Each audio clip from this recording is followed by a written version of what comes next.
Buen día, Liliana, buen día a todo el equipo, buen día a la audiencia, ¿cómo está?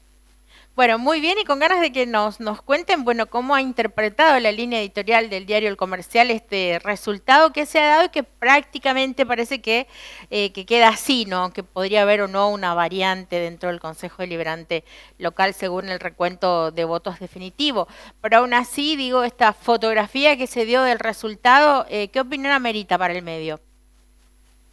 Bueno, la verdad que ha habido dos resultados. Un resultado en la ciudad de Formosa, el esperado, una derrota del oficialismo, un triunfo de la oposición, aún con números elevados, porque, a ver, si uno va a mirar cómo ha quedado conformado el Consejo Deliberante o quienes han entrado, ustedes saben que en este momento se están disputando el primero y el segundo lugar de los candidatos más votados. Por un lado, los candidatos del intendente Joffre, María del Carmen Argañarás, Marcelo Sosa.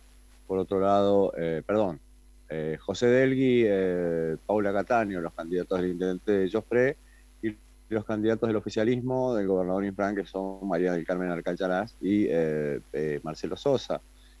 Hay en disputa quién está primero y quién está segundo. Hay una diferencia alrededor de 100 y un poco más de 100 votos, y hay apelados o recurridos en el Tribunal Electoral 2.000 votos que ha presentado la lista de José Degui, así que eso está todavía por verse quién va primero y quién va segundo. La diferencia es que quien va primero mete el segundo candidato, es decir, si María del Carmen Agañarás entra primero por tener más votos, entra su segundo candidato, Marcelo Sosa. Si va primero José Delgui, entra la segunda candidata, Paula Cataño. Así que bueno, eso se va a definir en el escrutinio definitivo. Vamos a ver. Lo que ayer hablábamos respecto de esta situación en la ciudad de Formosa, respecto de las listas oficialistas, es que tiene dos, digamos, conclusiones.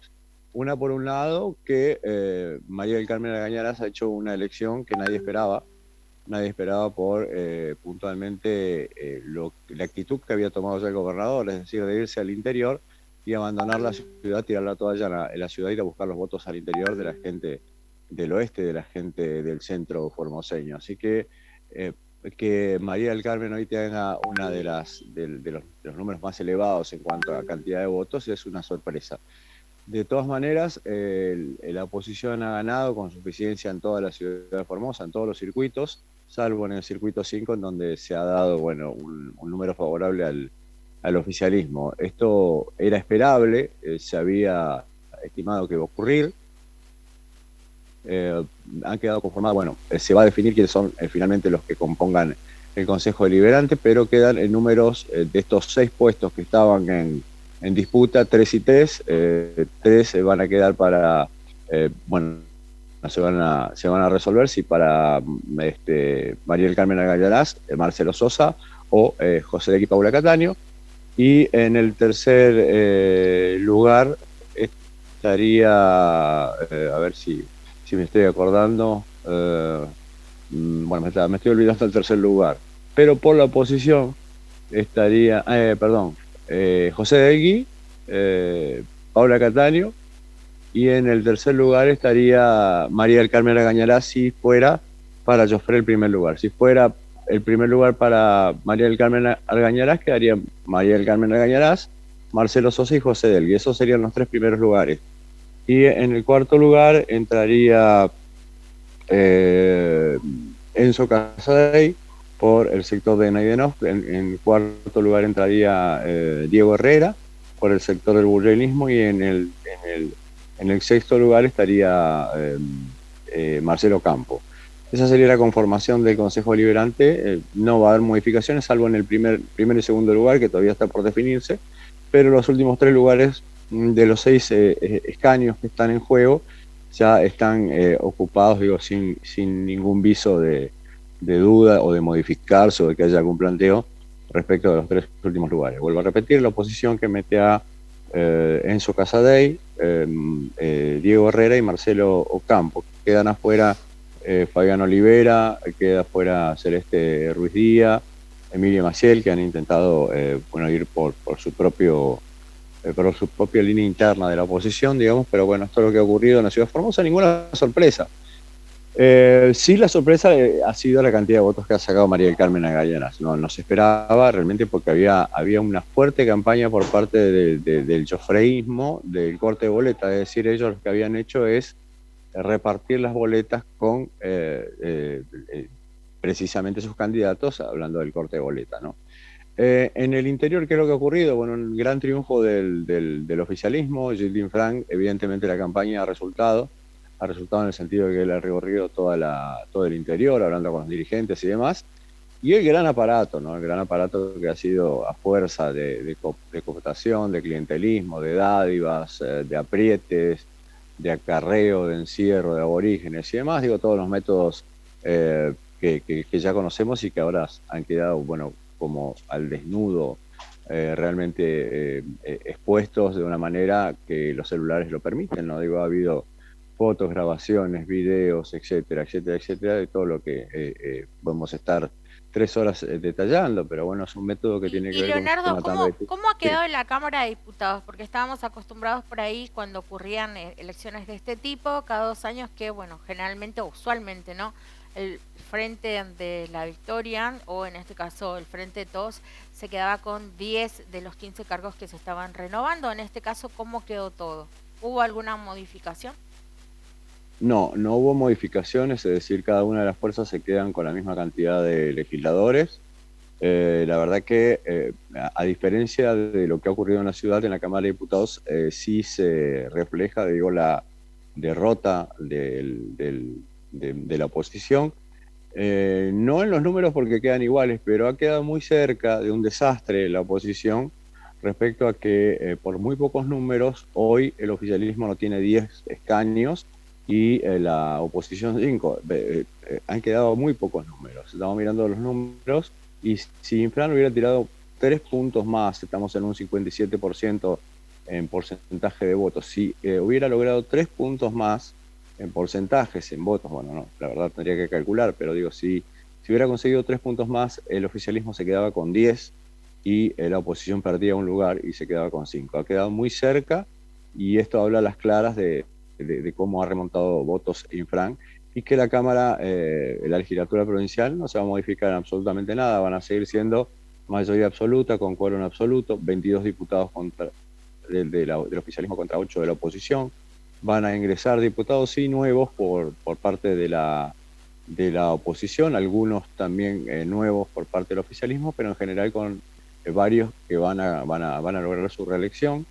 En el caso de la oposición entran 6, entra la doctora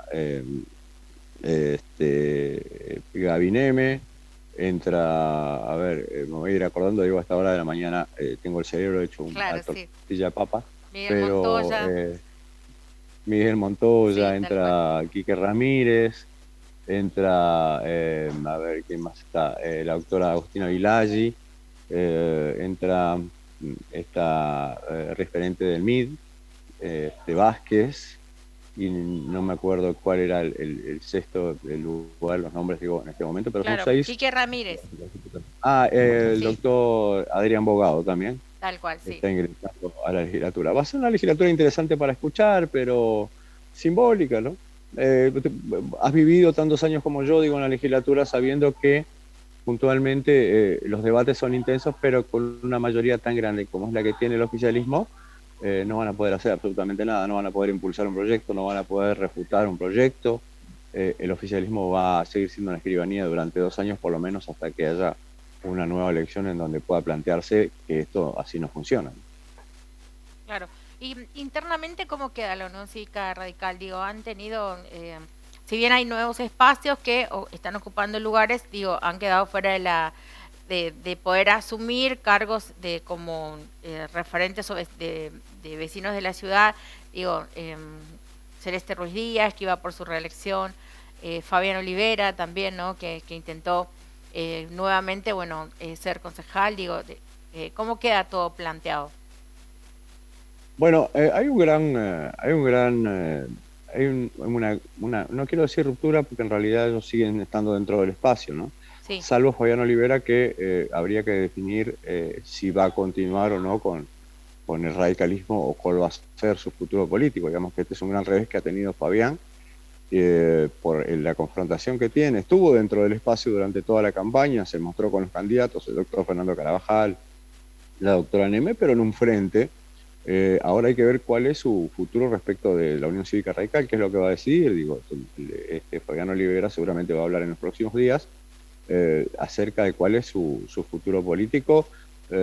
Es evidente que tiene muchísimo por delante, como mucha otra gente, quizás no es un dirigente nuevo, le jugó en contra el planteo de la reelección, digo, algo que el electorado rechaza en la ciudad de Formosa. Ciudad Formosa que está, digo, a ver, ha evolucionado, ha puesto en marcha engranajes respecto de exigirle determinadas condiciones a los candidatos. Ha elegido lo que se le ha planteado como opción, pero una de las cuestiones que está rechazando con esto que ha ocurrido con Fabián Olivera es la reelección en una o dos oportunidades. Es un político, digo, que conoce muchísimo la ciudad, que tiene, digo, herramientas que pueden aportar a la oposición, así que habrá que ver cómo continúa, cómo se reconfigura la carrera de Fabián Olivera hacia adelante. Hay que recordar que si hoy se hubiera disputado intendente, Lili, Sí. la oposición estaría colocando un intendente en la ciudad de Formosa, porque ha triunfado en cuanto a las legislativas, pero si hoy se eligiera intendente, en Formosa tendríamos un intendente de la oposición por estas horas de las elecciones. Así que el 2023 como panorama dentro de la ciudad es inmejorable. La revolución dentro de lo que se ha planteado, en lo que ha derivado del enojo de la gente por las violaciones en la pandemia, violaciones de derechos humanos, constitucionales, persecuciones, cacerías de la policía, arrestos ilegales y demás cuestiones, ha tenido su resultado en la ciudad de Formosa. No así en la provincia. En la provincia es como si no hubiera pasado nada, ¿no? El aparato ha funcionado a un nivel de extorsión que es increíble. Que haya sido, a mí no me sorprende que haya ocurrido, lo que me sorprende es que lo hayan hecho de una manera tan abierta que no le importaba a las cámaras, al igual que la llegada de los ciudadanos paraguayos que han entrado. A ver, ya no parecía, digo, un cruce ilegal, parecía una invasión de paraguayos, digo, la cantidad de gente que pasó por el río, por los cruces, por los pasos ilegales, por todo, por cuanto punto hubiera posibilidad de cruzaron los paraguayos, digo, no ha habido. Esto tiene que ver directamente con una complicidad del Estado lo permeable de las fronteras. Pero más allá de eso, en la ciudad, digo, la realidad es muy distinta respecto al cual ha sido la decisión política de los ciudadanos. A nivel nacional, a nivel provincial, bueno, el radicalismo, si vamos a quedarnos un minuto más en la ciudad, hablamos de Fabián Olivera, Celeste Ruiz Díaz, que tenía su plena evolución. Esto tiene que ver directamente con una metáfora que habla del recambio necesario en la Unión Cívica Radical en cuanto a las estructuras.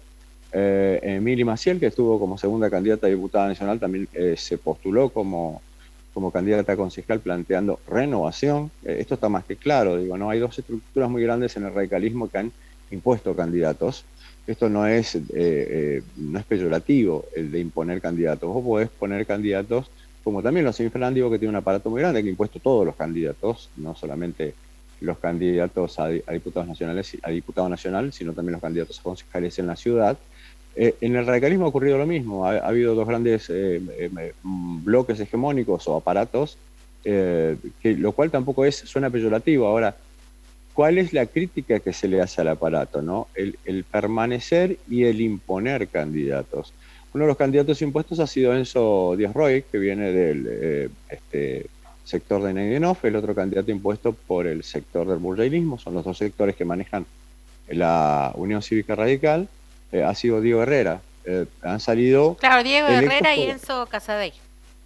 Sí, han sido electos por la estructura del aparato, Mesizo no, pero también tuvieron convocatoria y demás. Bueno, en realidad lo que se estimaba en cuanto a las proyecciones eran que no medían, sino por el aparato, que fue lo que terminó pasando, ¿no? En la lista de Enzo Díaz Roy, que estaba como segunda Julieta González, que era quien podría haber traccionado por sí, votos hacia su lista, pero esta es un poco la crítica que se hace respecto de las estructuras que deben mejorarse en la Unión Cívica Radical y un conflicto interno que se ha desatado directamente con el candidato Fernando Carabajal, hoy diputado nacional, quien durante la recorrida de la segunda etapa de la campaña, las PASO hasta estas legislativas, ha tenido enfrentamientos y lo han dejado absolutamente solo, haciendo campaña con el equipo que pudo llegar a formar en el interior de la provincia y de la misma manera en la capital. Como digamos que las dificultades en capital para hacer campaña no son las mismas que viajar al interior para poder encontrarse con los referentes vecinales o políticos, ¿no? Así que, digo, ha llegado el frente, no tan frente, a esta altura de las circunstancias, ya con el diario del día del lunes. El resultado ha sido una derrota a nivel provincial, un triunfo del oficialismo, un triunfo de Infran. Infran ha quedado intacto en la provincia de Formosa, aún a pesar, digo, del triunfo que se ha logrado en la ciudad de Formosa. Hay que consolidar el triunfo en la ciudad de Formosa, porque digo, también la situación y la coyuntura histórica de lo que ha ocurrido durante la pandemia y que hoy forma parte de un componente, digo, de capital político, que es esto que la gente está enojada por todo lo que ha pasado en la pandemia, se ha terminado de consumir este domingo. Digo, si en este momento la oposición no ha sabido capitalizar para derrotar a Infran en las elecciones, bueno, va a ser muy difícil. El 2023 va a estar planteado sin este capital político, sí quizás con una estructura un poco más consolidada, pero que no empieza muy bien, que digamos, a partir de una derrota en la provincia, sí un triunfo en la capital, pero con estructuras hegemónicas respecto a dos bloques, Naidenos por un lado, Burjaile por otro, poniendo los candidatos, teniendo la estructura como para hacer ganar a uno u otro. Digo, es muy similar a lo que ocurre con el yihadismo. Lo que debe hacer la Unión Cívica y Radical para no transportar, a ver, si yo te pregunto qué piensa la gente, no sé qué piensa la gente. Yo te puedo decir lo que uno construye a partir de lo que habla con determinadas personas o con muchas personas, que los problemas de la Unión Cívica Radical en cuanto a las internas, puertas adentro, no deben afectar hacia afuera la conformación de un frente, porque si no nunca le van a ganar a Infran, y esto es cierto. Los problemas de las internas y las pretensiones sobre cargos de cada uno de los bloques hegemónicos de la Unión Cívica Radical, lo que terminan es siendo hegemónicos al poder, siendo hegemónicos a Gilles Infran. Pero bueno, son conclusiones que uno tiene después ya con el diario del lunes. Lo que puede llegar a pasar como bueno es que la doctora Gabriela Neme consolide su espacio, que el doctor Fernando Carabajal consolide su espacio, más allá de la labor que va a tener parlamentaria en el Congreso, se ocupen de generar para los ciudadanos de la provincia una opción que se consolide no solo en Formosa, que eso indudablemente va a ocurrir, sino que también se proyecta hacia el interior. Claro, sí. Bueno, Leo, apasionante como para seguir conversando. Empezamos por acá, le vamos a preguntar también a otras editoriales a ver qué nos dicen de cómo están interpretando todo esto. Siempre decimos que la diversidad fortalece, ¿no? Pero empezamos por la casa, por cierto. Y bueno, te invitamos nuevamente, digo, en breve, porque se van a ir sabiendo más cosas, vamos a tener más información sobre cómo queda todo después del recuento definitivo, que puede cambiar o no algo en la ciudad. Gracias por la comunicación y que tengas un buen día. Hasta luego. De nada.